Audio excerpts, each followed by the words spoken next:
یہ اللہ کا فضل ہے کہ ہمارے پاس اللہ کا یہ کلام موجود ہے، یہ قرآن ہمارے پاس موجود ہے۔ عمل میں تو ہم بہت پیچھے ہو گئے، عمل کے اعتبار سے ہم بہت نچلے درجے میں آ گئے ہیں۔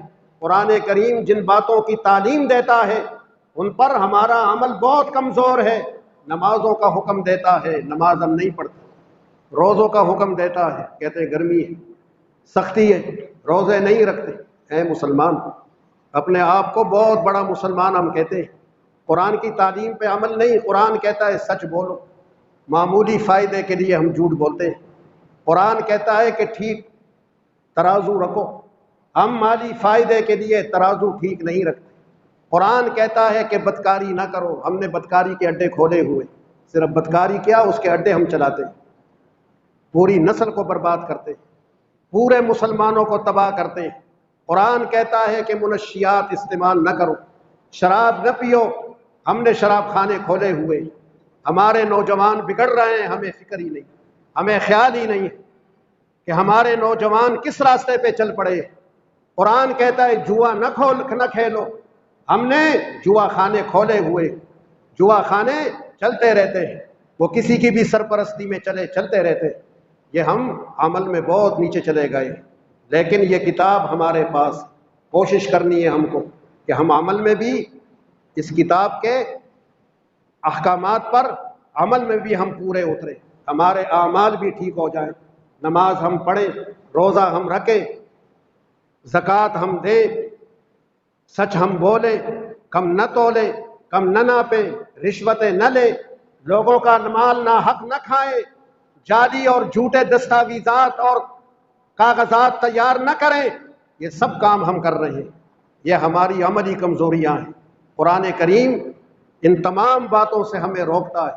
عمل ہمارا قرآن کی باتوں پر نہیں ہے، لیکن یہ کتاب اللہ کے فضل سے ہمارے پاس ہے، اس لیے اپنے عمل کو بھی ٹھیک کرنا ہے۔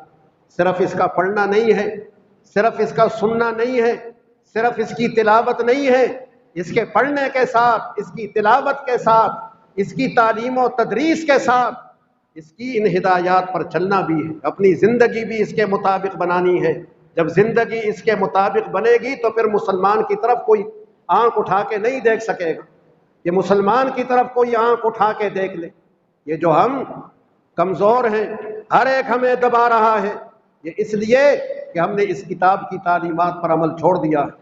یہ کلام جو آپ نے سنا، اس کلام کو بند کرنے کی کوششیں کافر کر رہے ہیں۔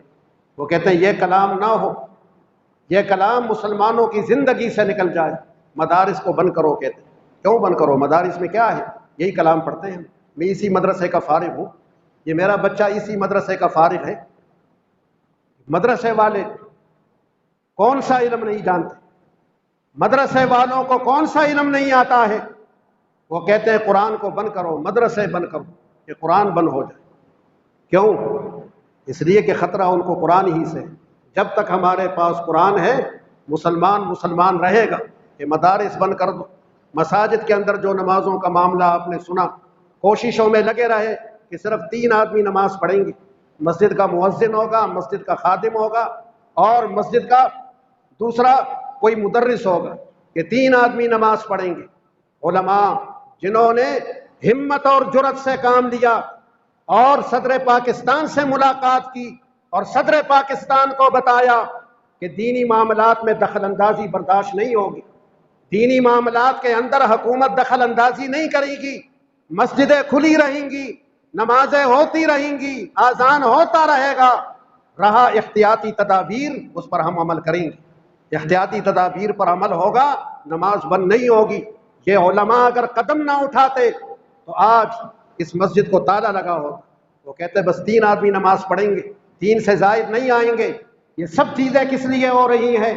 یہ لادین طبقہ نہیں چاہتا ہے کہ مسجد آباد، قرآن کریم سنایا جائے، قرآن سنا جائے، یہ اس کتاب کو نہیں چاہتے۔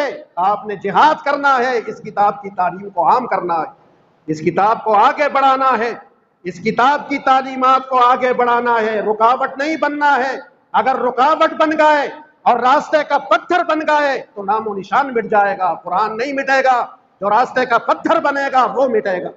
اس لیے نمازیں پڑھیں گے، احتیاطی تدابیر پر عمل کریں گے، جو طبیب کہتے ہیں، ڈاکٹر کہتے ہیں، جو ہمارے فائدے میں ہدایات ہیں، فاصلے سے کھڑا ہونا، گیٹوں کو قائم کرنا، ہاتھوں کو دھونا، یہ تمام چیزیں ہوں گی، نماز ہوگی۔ نماز تراویح بھی اللہ کے فضل سے ہو گئی، نماز جمعہ بھی ہو رہا ہے، جمعۃ الوداع بھی ہوگا، اور اللہ کے حکم سے نماز عید بھی ہوگی۔